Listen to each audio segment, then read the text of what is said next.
La Bible en un an, le 25 août, le livre d'Ézéchiel, chapitre 3, verset 16, au chapitre 6, verset 14, le livre des psaumes, chapitre 40, verset 1 à 12, le livre des proverbes, chapitre 21, versets 23 et 24, la première épître aux Corinthiens, chapitre 12, verset 1 à 31. Ézéchiel, chapitre 3.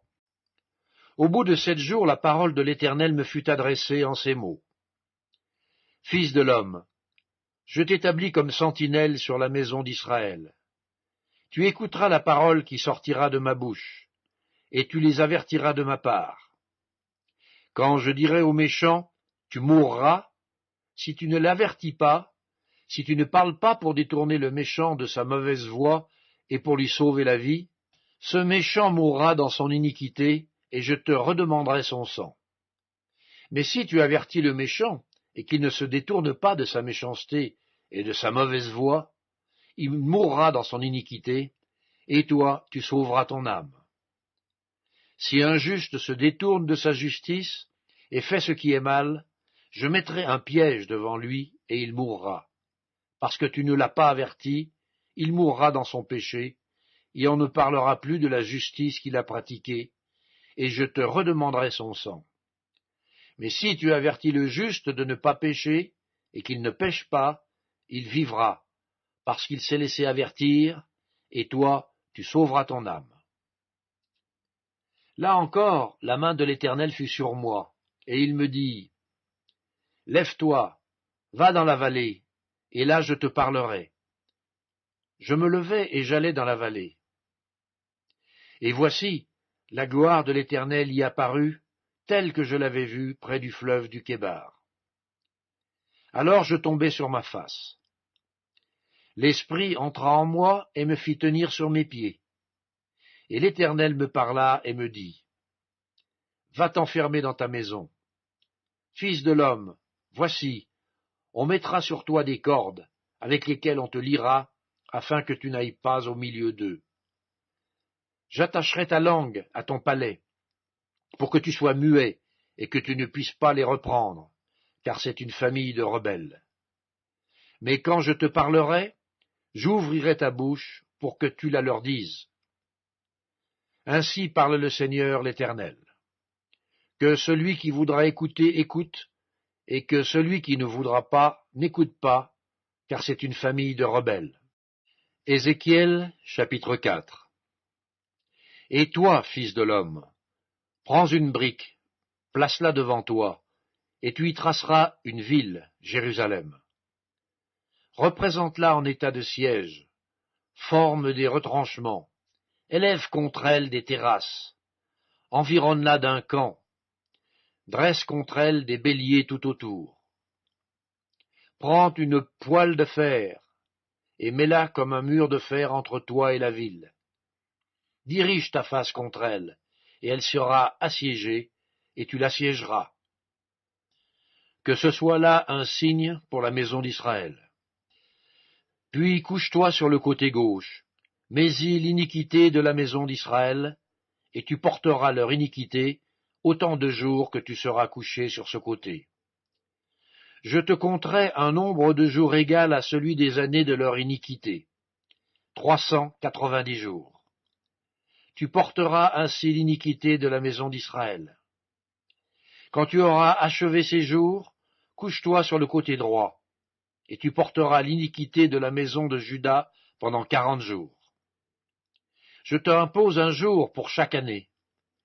Tu tourneras ta face et ton bras nu vers Jérusalem assiégée, et tu prophétiseras contre elle. Et voici, je mettrai des cordes sur toi, afin que tu ne puisses pas te tourner d'un côté sur l'autre, jusqu'à ce que tu aies accompli les jours de ton siège. Prends du froment, de l'orge, des fèves, des lentilles, du millet et de l'épeautre. Mets-les dans un vase et fais-en du pain autant de jours que tu seras couché sur le côté. Tu en mangeras pendant 390 jours. La nourriture que tu mangeras sera du poids de 20 cycles par jour. tu en mangeras de temps à autre. L'eau que tu boiras aura la mesure d'un 1/6 de hin. Tu boiras de temps à autre. Tu mangeras des gâteaux d'orge, que tu feras cuire en leur présence avec des excréments humains. Et l'Éternel dit, c'est ainsi que les enfants d'Israël mangeront leur pain souillé parmi les nations vers lesquelles je les chasserai. Je dis, ah Seigneur Éternel, voici, mon âme n'a point été souillée. Depuis ma jeunesse jusqu'à présent, je n'ai mangé d'une bête morte ou déchirée, et aucune chair impure n'est entrée dans ma bouche. Il me répondit, voici, je te donne des excréments de bœuf au lieu d'excréments humains, et tu feras du pain dessus. Il me dit encore, fils de l'homme, je vais briser le bâton du pain à Jérusalem. Ils mangeront du pain au poids et avec angoisse, et ils boiront de l'eau à la mesure et avec épouvante. Ils manqueront de pain et d'eau, ils seront stupéfaits les uns et les autres, et frappés de langueur pour leur iniquité. Ézéchiel, chapitre 5. Et toi, fils de l'homme, prends un instrument tranchant, un rasoir de barbier. Prends-le et passe-le sur ta tête et sur ta barbe. Prends ensuite une balance à peser, et partage les cheveux. Brûle-en 1/3 dans le feu au milieu de la ville, lorsque les jours du siège seront accomplis. Prends-en 1/3, et frappe-le avec un rasoir tout autour de la ville. Disperse-en 1/3 au vent, et je tirerai l'épée derrière eux. Tu en prendras une petite quantité que tu serreras dans les bords de ton vêtement. Et de ceux-là tu en prendras encore quelques-uns, que tu jetteras au feu, et que tu brûleras dans le feu. De là sortira un feu contre toute la maison d'Israël.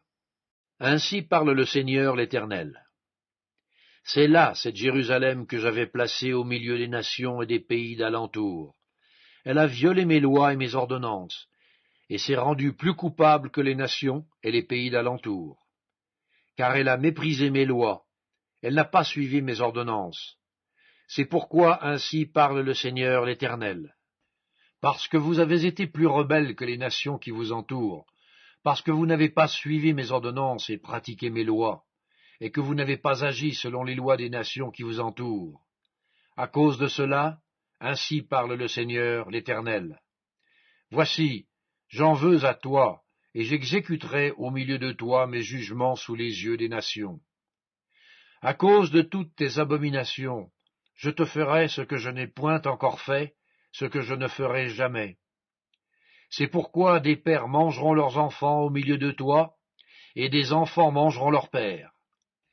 J'exercerai mes jugements contre toi, et je disperserai à tous les vents tout ce qui restera de toi.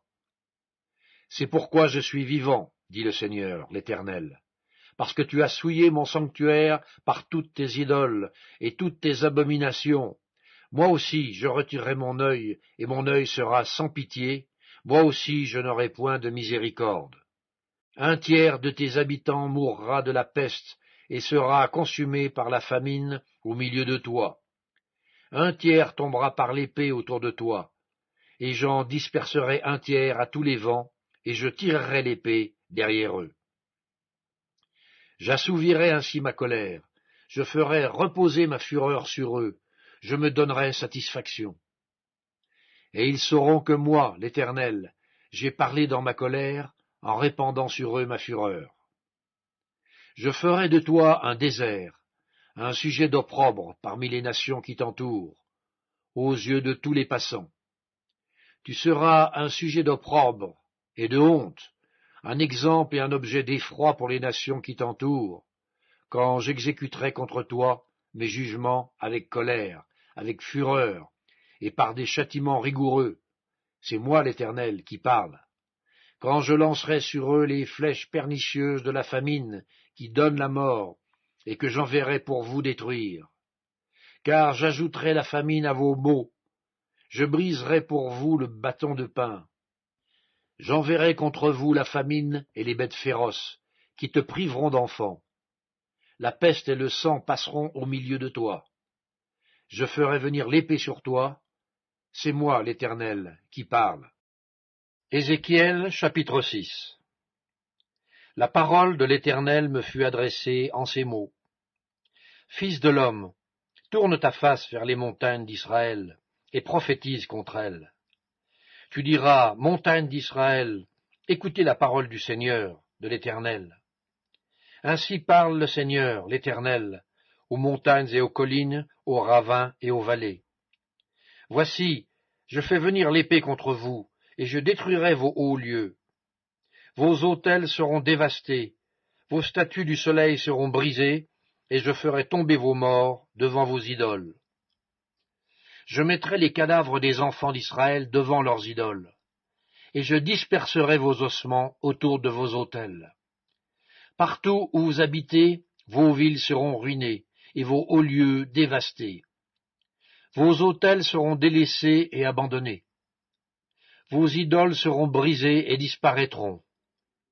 Vos statues du soleil seront abattues et vos ouvrages anéantis. Les morts tomberont au milieu de vous, et vous saurez que je suis l'Éternel. Mais je laisserai quelques restes d'entre vous qui échapperont à l'épée parmi les nations, lorsque vous serez dispersés en divers pays. Vos réchappés se souviendront de moi. Parmi les nations où ils seront captifs, parce que j'aurai brisé leur cœur, adultères et infidèles, et leurs yeux qui se sont prostitués après leurs idoles. Ils se prendront eux-mêmes en dégoût, à cause des infamies qu'ils ont commises, à cause de toutes leurs abominations. Et ils sauront que je suis l'Éternel, et que ce n'est pas en vain que je les ai menacés de leur envoyer tous ces maux. Ainsi parle le Seigneur l'Éternel. Frappe de la main, frappe du pied, et dis, hélas! Sur toutes les méchantes abominations de la maison d'Israël, qui tombera par l'épée, par la famine et par la peste. Celui qui sera loin mourra de la peste, celui qui sera près tombera par l'épée, celui qui restera et sera assiégé périra par la famine. J'assouvirai ainsi ma fureur sur eux, et vous saurez que je suis l'Éternel, quand leurs morts seront au milieu de leurs idoles, autour de leurs autels, sur toute colline élevée, sur tous les sommets des montagnes, sous tout arbre vert, sous tout chêne touffu, là où ils offraient des parfums d'une agréable odeur à toutes leurs idoles. J'étendrai ma main contre eux, et je rendrai le pays plus solitaire et plus désolé que le désert de Dibla, partout où ils habitent. Et ils sauront que je suis l'Éternel. Psaume 40, au chef des chantres, de David, psaume. J'avais mis en l'Éternel mon espérance, et il s'est incliné vers moi, il a écouté mes cris. Il m'a retiré de la fosse de destruction du fond de la boue, et il a dressé mes pieds sur le roc. Il a affermi mes pas, il a mis dans ma bouche un cantique nouveau, une louange à notre Dieu. Beaucoup l'ont vu et ont eu de la crainte, et ils se sont confiés en l'Éternel. Heureux l'homme qui place en l'Éternel sa confiance, et qui ne se tourne pas vers les hautains et les menteurs. Tu as multiplié, Éternel mon Dieu, tes merveilles et tes desseins en notre faveur, nul n'est comparable à toi. Je voudrais les publier et les proclamer, mais leur nombre est trop grand pour que je les raconte. Tu ne désires ni sacrifice ni offrande, tu m'as ouvert les oreilles, tu ne demandes ni holocauste ni victime expiatoire, alors je dis, voici je viens avec le rouleau du livre écrit pour moi. Je veux faire ta volonté, mon Dieu, et ta loi est au fond de mon cœur. J'annonce la justice dans la grande assemblée. Voici, je ne ferme pas mes lèvres, Éternel, tu le sais. Je ne retiens pas dans mon cœur ta justice, je publie ta vérité et ton salut. Je ne cache pas ta bonté et ta fidélité dans la grande assemblée. Toi, Éternel, tu ne me refuseras pas tes compassions, ta bonté et ta fidélité me garderont toujours. Livre des Proverbes, chapitre 21. Celui qui veille sur sa bouche et sur sa langue préserve son âme des angoisses. L'orgueilleux, le hautain, s'appelle un moqueur, il agit avec la fureur de l'arrogance. Première épître de Paul aux Corinthiens, chapitre 12. Pour ce qui concerne les dons spirituels, je ne veux pas, frères, que vous soyez dans l'ignorance. Vous savez que lorsque vous étiez païens, vous vous laissiez entraîner vers les idoles muettes, selon que vous étiez conduits. C'est pourquoi je vous déclare que nul, s'il parle par l'Esprit de Dieu, ne dit « Jésus est anathème », et que nul ne peut dire « Jésus est le Seigneur » si ce n'est par le Saint-Esprit. Il y a diversité de dons, mais le même Esprit.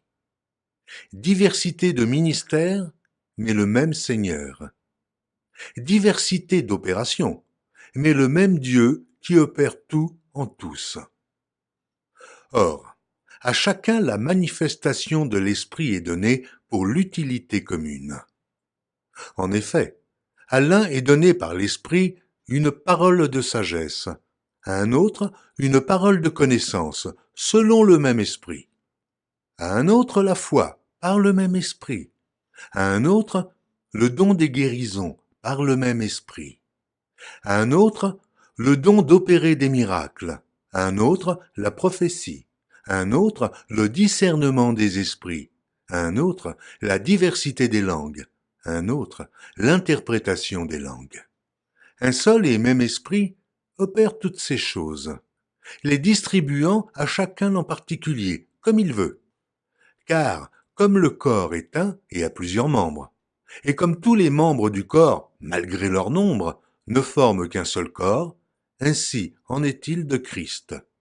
Nous avons tous, en effet, été baptisés par un seul esprit, pour former un seul corps, soit juif, soit grec, soit esclave, soit libre, et nous avons tous été abreuvés d'un seul esprit. Ainsi le corps n'est pas un seul membre, mais il est formé de plusieurs membres. Si le pied disait « Parce que je ne suis pas une main, je ne suis pas du corps », ne serait-il pas du corps pour cela? Et si l'oreille disait « Parce que je ne suis pas un œil, je ne suis pas du corps », ne serait-elle pas du corps pour cela? Si tout le corps était œil, où serait l'ouïe? S'il était tout ouïe, où serait l'odorat? Maintenant, Dieu a placé chacun des membres dans le corps comme il l'a voulu. Si tous étaient un seul membre, où serait le corps? Maintenant donc, il y a plusieurs membres, et un seul corps.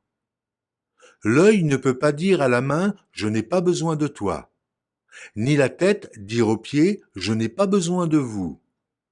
Mais bien plutôt, les membres du corps, qui paraissent être les plus faibles, sont nécessaires. Et ceux que nous estimons être les moins honorables du corps, nous les entourons d'un plus grand honneur. Ainsi, nos membres les moins honnêtes reçoivent le plus d'honneur, tandis que ceux qui sont honnêtes n'en ont pas besoin. Dieu a disposé le corps de manière à donner plus d'honneur à ce qui en manquait, afin qu'il n'y ait pas de division dans le corps, mais que les membres aient également soin les uns des autres. Et si un membre souffre, tous les membres souffrent avec lui. Si un membre est honoré, tous les membres se réjouissent avec lui. Vous êtes le corps de Christ, et vous êtes ses membres, chacun pour sa part. Et Dieu a établi dans l'Église, premièrement des apôtres, secondement des prophètes, troisièmement des docteurs, ensuite ceux qui ont le don des miracles, puis ceux qui ont le don de guérir, de secourir, de gouverner, de parler diverses langues. Tous sont-ils apôtres? Tous sont-ils prophètes? Tous sont-ils docteurs? Tous ont-ils le don des miracles? Tous ont-ils le don des guérisons? Tous parlent-ils en langue? Tous interprètent-ils? Aspirez aux dons les meilleurs. Et je vais encore vous montrer une voie par excellence.